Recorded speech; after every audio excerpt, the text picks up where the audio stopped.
अस्सलाम वालेकुम दोस्तों। तो बहुत सारे लोग ऐसे हैं जो मुझसे सवाल पूछ रहे थे कि भाई क्या दिन के वक्त में जिन्नात को हाज़िर किया जा सकता है? क्या कोई ऐसा जिन है जो बहुत ही अच्छा हो, बहुत ही ज़्यादा इबादत गुज़ार हो, वो जिन आमिल भी हो, हर चीज़ जानता भी हो, हमारी हर चीज़ के अंदर मदद करे और हम उसको दिन के वक्त में, यानी कि दिन के वक्त में हम उसको बुला लें।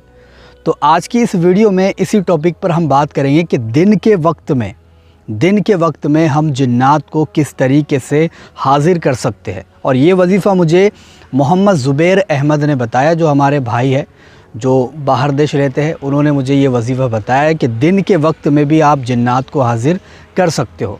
और ये बहुत सारे लोगों ने प्रैक्टिकली करके भी देखा है और उनके साथ हाज़िर भी हुई है, ठीक है। और ये ऐसा एक वजीफ़ा है जिसके ज़रिए से एक ऐसी मखलूक आपके पास आती है जो पाक होती है, नेक होती है, इबादत गुज़ार होती है और हर काम के अंदर आपकी मदद करती है। आपको कोई नुकसान नहीं पहुंचाती, आपको कोई तकलीफ़ नहीं पहुंचाती, बस आपकी मदद करती है।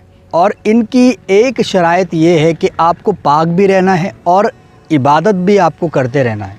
ऐसा नहीं है कि आप इनको हाज़िर तो कर रहे हो लेकिन आप इबादत नहीं कर रहे, तो ये गलत हो जाएगा। आपको इबादत भी करनी है और अगर ये हाज़िर हो जाते आपके पास में है मौजूद, तो आपको भी इन्हीं की तरह पाक रहना पड़ेगा, इबादत गुज़ार बनना पड़ेगा, मुत्तकी बनना पड़ेगा, परहेज़गार बनना पड़ेगा। ऐसा नहीं होना चाहिए कि आप गंदगी में रह रहे हो, वो आपके पास है तो वो पाक है, तो ऐसे में आपके लिए ख़तरा हो सकता है।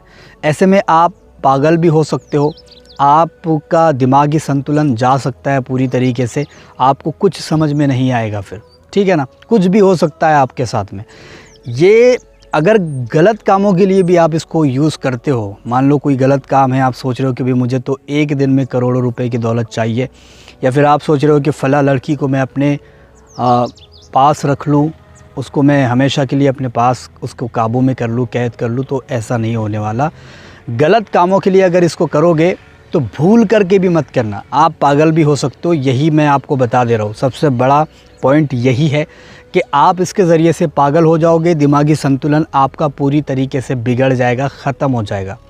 तो अगर आप गलत नीयत लेकर गलत कामों के लिए इसको करोगे तो इससे दूर रहना, ठीक है। अच्छे कामों के लिए कर रहे हो, आप चाहते हो कि मेरा दोस्त बन के रहे, मेरे साथ हमेशा मेरा दोस्त बन के रहे और मुझे हर चीज़ का इल्म दे, मुझे कुछ सिखाए, मैं लोगों की मदद करूं, लोगों को अगर कोई चीज़ की कमी है तो मैं लोगों को वो चीज़ दूं इसके ज़रिए से। तो अगर आप अच्छे काम करना चाहते हैं तब इसको बिंदास बुला सकते हो और कोई भी ख़तरा आपको नहीं होगा, ये मेरी गारंटी है 100%, ठीक है। लेकिन बुरे कामों के लिए मत करना। वैसे देखा जाए तो ये जिन आपकी हर काम में मदद करेगा। अगर आपको किसी चीज़ की ज़रूरत है वो ज़रूरत पूरी करेगा। अगर आपको ये जानना है कि ज़मीन के अंदर कहाँ पर क्या है वो भी आपको दिखाएगा। अगर आपको ये जानना है कि फ़लाँ शख्स मेरे बारे में क्या सोच रहा है वो भी आपको दिखाएगा। अगर आपको ये जानना है कि फ़लाँ इंसान के ऊपर कौन सा जिन है या फिर कौन सी बीमारी है, इसका इलाज क्या है, सारी चीज़ें आप पता कर सकते हो इसी के ज़रिए से। लेकिन अच्छे कामों के लिए करना, ठीक है मेरे भाइयों। तो करना क्या है आपको? करना ये है कि आपको मुत्तकी हो जाना है, परहेज़गार हो जाना है, आपको हलाल खाना सीखना है, आपको हराम से बचना है। अगर इस अमल को कर रहे हो तो देखो, बुराई का खाओगे इस अमल के अंदर तो आपको फ़ायदा देखने को नहीं मिलेगा। तो आपको हलाल खाना सीखना पड़ेगा, इसके अंदर हलाल खाना पड़ेगा। आपको सीखना क्या है? खाना ही पड़ेगा हलाल। हराम की छोड़ना पड़ेगा, जो मेहनत से आपको मिलती है उसी में आपका गुजारा करना होगा इस अमल के दौरान में, ठीक है। और एक चीज़, आपको कच्ची प्याज, कच्चा लहसुन, ये सारी चीज़ें नहीं खानी है। इस अमल को करने के लिए हिसार भी आपको नहीं रखना है, हिसार भी आपको नहीं लगाना है, ठीक है। आपको कोई डरने वाली बात नहीं है। अच्छे जिन है, अच्छी नेक जिन है, आपको कोई नुकसान नहीं पहुंचाएगी, ठीक है। तो आपको क्या करना है, इन चीज़ों का ध्यान रखना है, जो छोटी छोटी चीज़ें हैं। पाक रहना है, वज़ू के साथ रहना है, गुस्ल के साथ रहना है, तहारत से रहना है, नमाज़ों की पाबंदी करनी है, गरीबों, यतीमों, मिस्किनों का हक़ उनको देना है, अदा करना है, ज़कात अदा करनी है। बहुत सारी ऐसी जो छोटी छोटी चीज़ें हैं वो हमें फ़ॉलो करनी है और उसके बाद में हम इस अमल को कर सकते हैं। अमल क्या है? अमल ये है कि आपको हर नमाज के बाद, देखो अब हिंदू भाई भी हमारे करते हैं वजीफ़े, بہت سارے وہ بھی عمل کرتے ہیں، تو ان کو میں آپ کو بتا دوں، آپ نمازوں کے ٹائم اکٹھا کر لیں کہ بھئی ظہر کی کب ہوتی ہے، عصر کی کب ہوتی ہے، فجر کی کب ہوتی ہے، مغرب کب ہوتی ہے، وہ ٹائم کے حساب سے آپ عمل کرنے کے لیے بیٹھ سکتے ہو، ٹھیک ہے۔ اور زکوٰۃ اس کی ادا کر سکتے ہو، آپ نماز تو نہیں پڑھتے، ٹھیک ہے، تو زکوٰۃ اس کی ادا کر کے آپ کر سکتے ہو۔ تو آپ کو ہر نماز کے بعد میں 7 مرتبہ اس آیات کو پڑھنا ہے، اول آخر 11 مرتبہ درود پاک لگا کر کے۔ آیات کون سی ہے؟ الملک القدوس السلام۔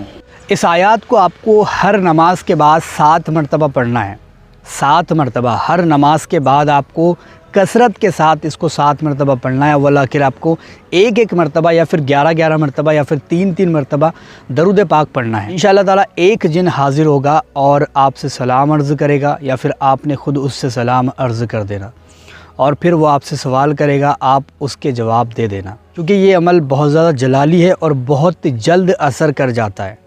اور ایک چیز، اگر کوئی بندہ اس کو ڈیلی پڑھے تو پھر میں آپ کو یہ بتا دوں کہ اس کے سامنے ایسی چیزیں عیاں ہو جاتی ہے جس کے بارے میں اس نے کبھی سوچا بھی نہیں ہوگا۔ اس کی آنکھوں کے سامنے وہ ہر چیز کے بارے میں جان سکتا ہے اس کی آنکھوں کے ذریعے سے۔ اللہ تعالیٰ ایسا علم اس کے اندر پیدا کر دیتا ہے۔ تو بہت سارے فائدے اس کے، آپ اس کو کر کے دیکھ سکتے ہو۔ سوال آ رہے تھے میرے پاس دن کے وقت میں حاضر کرنے کے، بتائیے، تو میں نے آپ کو بتا دیا۔ تو اگر آپ کو یہ ویڈیو پسند آئی ہے تو اس کو لائک کرو، شیئر کرو، اور چینل کو سبسکرائب ضرور کر کے جانا۔ وہ جو لال بٹن دکھ رہا ہے اس کو دبا دینا، ٹھیک ہے، تاکہ اور بھی ویڈیو جب ہم ڈالتے ہیں تو آپ کو مل جائے۔ ضرور سبسکرائب کر کے جانا، ٹھیک ہے۔